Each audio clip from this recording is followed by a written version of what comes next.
everyone, welcome back. You're watching The Money Show on ET Now. We are going to continue our conversation decoding what today's RBI monetary policy meeting outcome means for people like you and me. We spoke about the impact on debt funds, but there's something else that will impact, and that's something that you and me and every Indian citizen, of course, will be impacted by, and that is the repo rate or the interest rate, because it's on that basis that your home loan interest rate, your savings account interest rate, your fixed deposit interest rate, so on and so forth, are all determined against. And hence, that's the reason why we decided to take forward the conversation of how the RBI announcement will affect you. Not to mention, of course, there's an additional announcement, and that is a recast for individual borrowers or personal loan borrowers. Don't have many details yet, but let's understand the impact of all of this, and we'll welcome on board Adhil Shetty, the CEO and co-founder of bankbazaar.com. Adhil, always a pleasure having you with us on The Money Show. Hope you're doing well amidst this entire pandemic, staying safe. So Adhil, let's start off first with the fact that interest rates have stayed absolutely put at 4%, as is the reverse repo rate, and the CRR, SLR, so on and so forth. I think largely it was very expected. So for an individual, this era of, I guess, low interest rates, according to you, Adhil, will continue, where they will not only thankfully have to pay maybe a lower interest rate, but also earn a lower interest rate as well? I do believe so, Mubina. So like you said, in today's meeting, the rates were unchanged. But let's look at some of these numbers from a longer historic perspective. Since February 2019, the Reserve Bank has cut the key interest rate by 2.5%. Now, that's a substantial amount. Secondly, right, when you look at the transmission of these rate cuts, the weighted average loan rate on fresh loans has also fallen by 1.62% in the same period. What does this mean, right? This means that home loan interest rates are the lowest they have been in over a decade as we speak today. So as we speak today, right, prior to your show, I checked online, and on Bank Bazaar, there are lenders such as HDFC Limited, which have the lowest rate at 6.95%, Union Bank lowest rate at 6.7%, subject to you qualifying for a certain criterion. So the point still remains that rates are the lowest they have been in over a decade. Now, a couple of interesting pointers. Banks are offering better rates if there is a woman borrower. So that is something we've seen across many lenders. Banks are also offering a better rate if you have a good credit score, for example, above 780. So rates are the lowest they've been in over a decade. There are special benefits which are being provided to women borrowers. The special benefits being provided to if your credit score is above 780. So I think this is a special time for home loan borrowers. As far as deposit rates go, yes, you're right. When loan rates fall, automatically fixed deposit rate falls, and they're also at their historic lows. What does this mean for someone like you and me? I think that if someone is willing to take a little bit more risk and look at something other than a fixed deposit, we recently discussed on your show that you can think about saving using a liquid mutual fund, which is a little bit more risk, but gives you 1.4% additional return per annum if you hold it for 3 years due to better tax treatment. So it's a time for us to constantly reassess and reevaluate how to plan our finances better.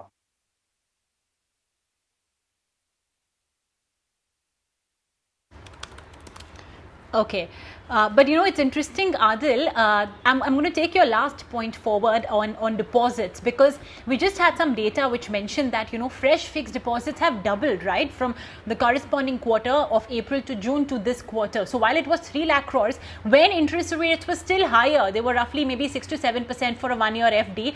And now interest rates are much lower. Some of them are even offering sub 6% interest rates for a 1-year fixed deposit. Still, people are flocking towards fixed deposits. Very clear clearly. Maybe there's this whole risk-averse sentiment coming in. So do you believe that as opposed to a fixed deposit, maybe liquid funds would be better off, or short-term funds as well, maybe for people who have, that 1 year or time horizon would be better off? So a couple of points here. I think the data you shared is absolutely right.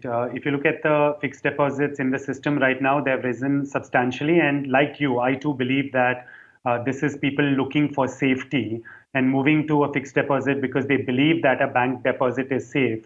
And no one has lost money in a scheduled bank deposit in many, many decades now. Now, to answer your exact question on should you move to a liquid mutual fund or a short-term mutual fund, I have to say the following. In our last show, we discussed that if you move to a liquid mutual fund, currently, right, we ran a calculator and said that you can save additionally 1.4% per annum if you hold the liquid mutual fund for 3 years, because that's when the beneficial tax treatment kicks in. Now, is that the right decision for you, right?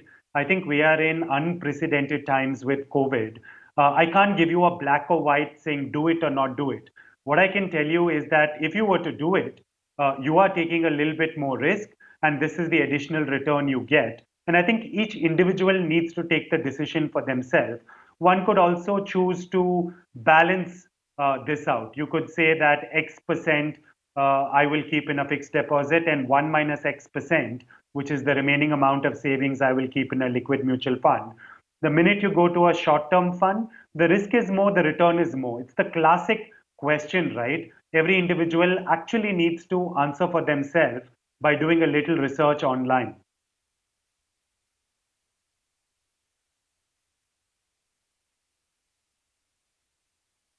Yeah, and I guess also the fact that you have to see how much of risk-taking ability do you as well have, so that I guess is something as well that one must consider, and there's no black or white answer.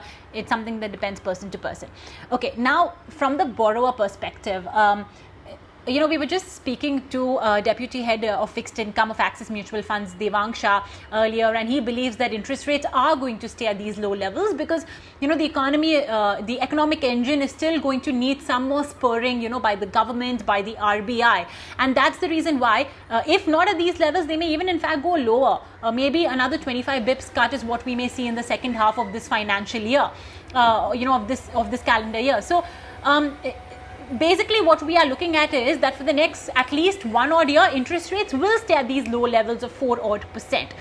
In such a situation, is it beneficial for the shorter term borrowers to consider moving to a floating rate interest, which would be more dependent on how the interest rates in the economy are?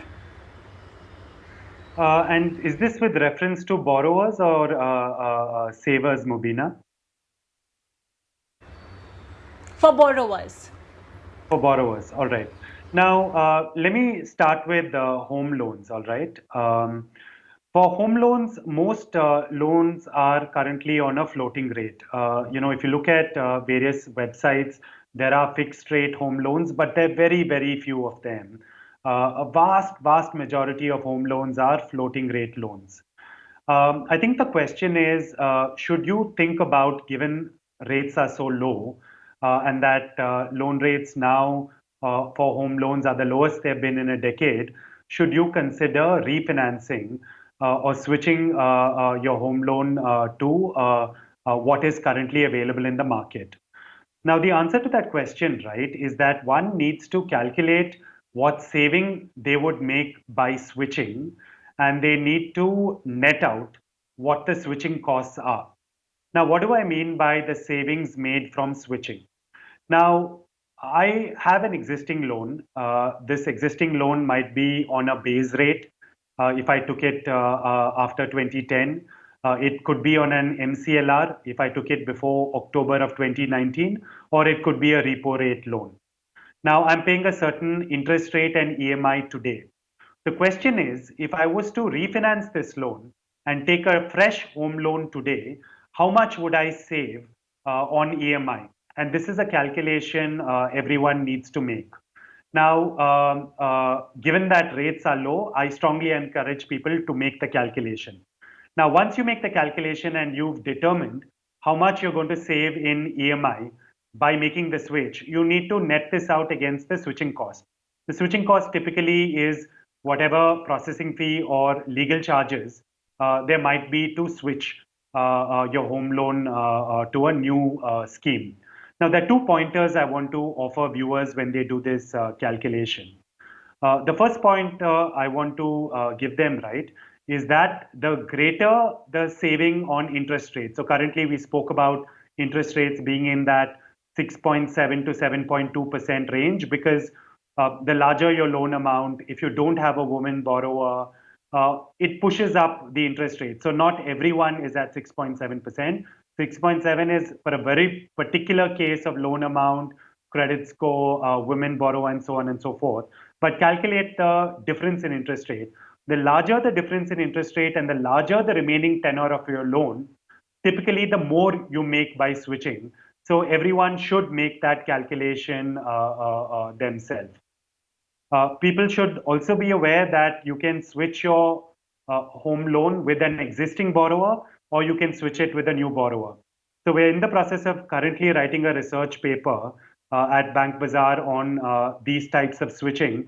And I've seen sometimes borrowers switching and getting the benefit from their existing borrower, and sometimes I've seen them switch to a new borrower. So both are seen to happen because when you switch with an existing borrower, the process is much faster, the documentation is much simpler, and sometimes people choose to do that. So I've seen both cases happening.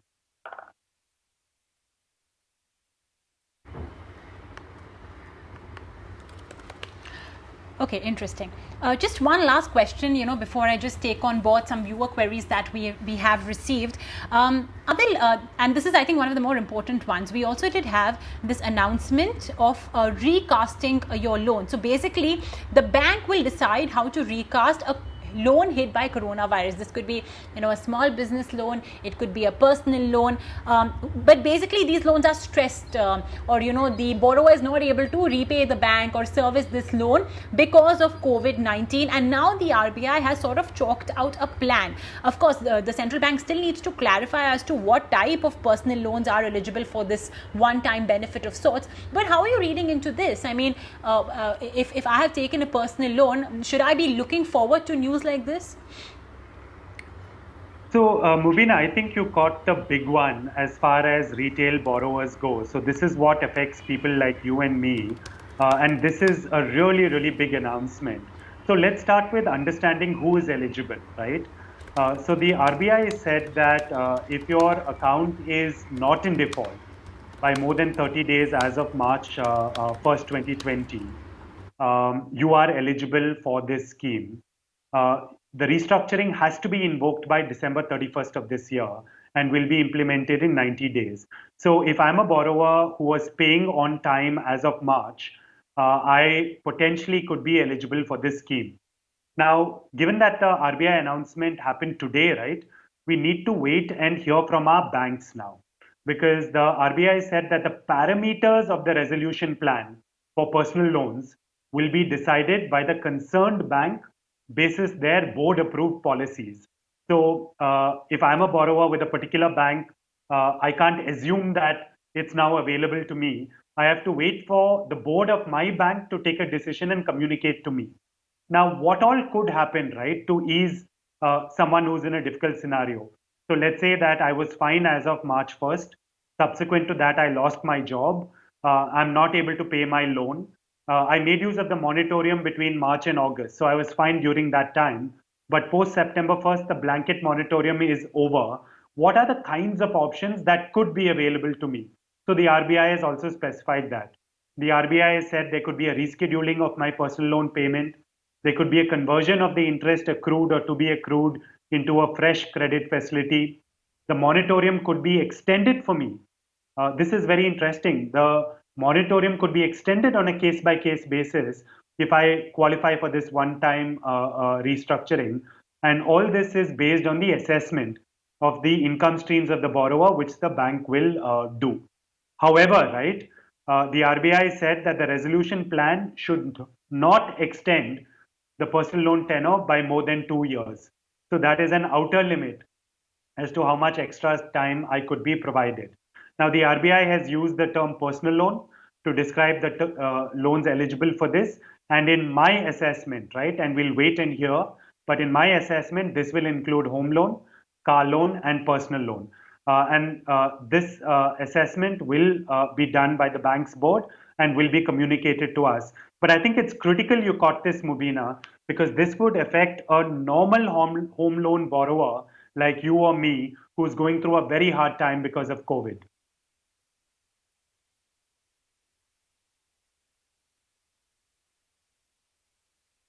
And I think the fact that you've placed an outer limit, Adil, just to clarify over there, this whole issue, right, that, there will be interest on interest, or what we were talking about in moratorium, right, interest on interest, and you end up paying many more EMIs, or your EMI bill will increase. Does that outer limit sort of stem that issue too?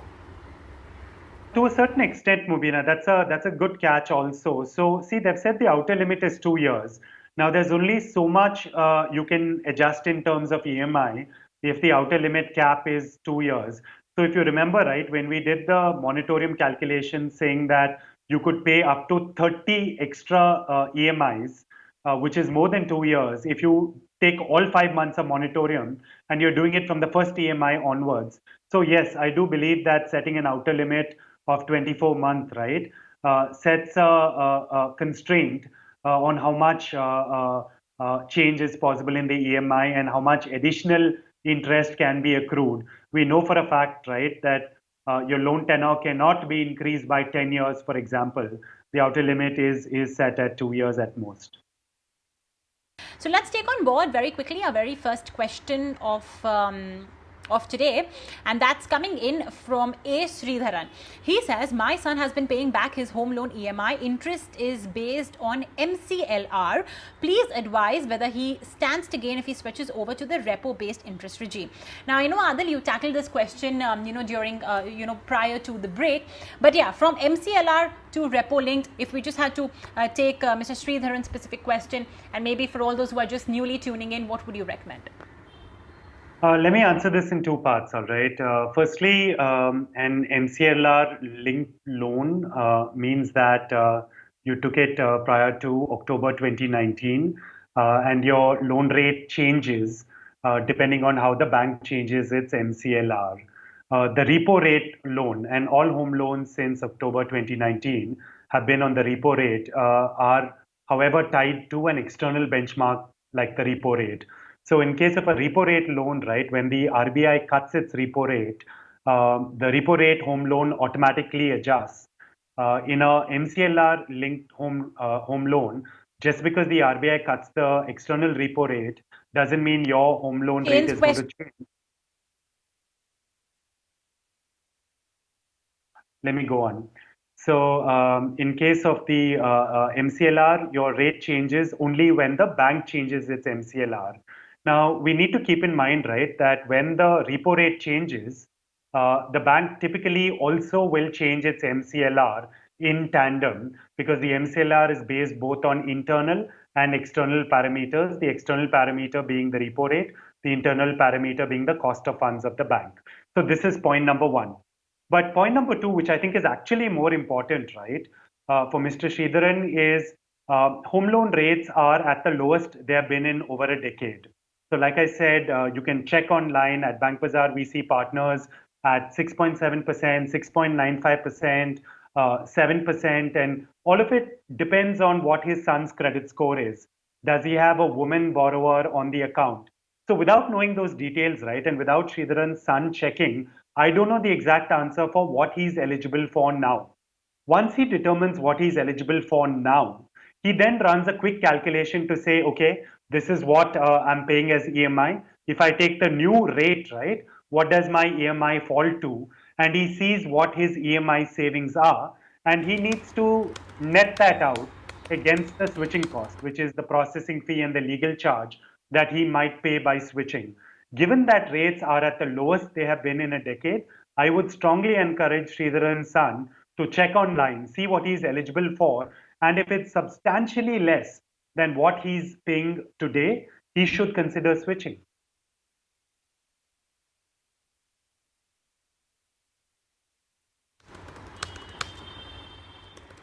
I can't hear. I can't hear. Audio's.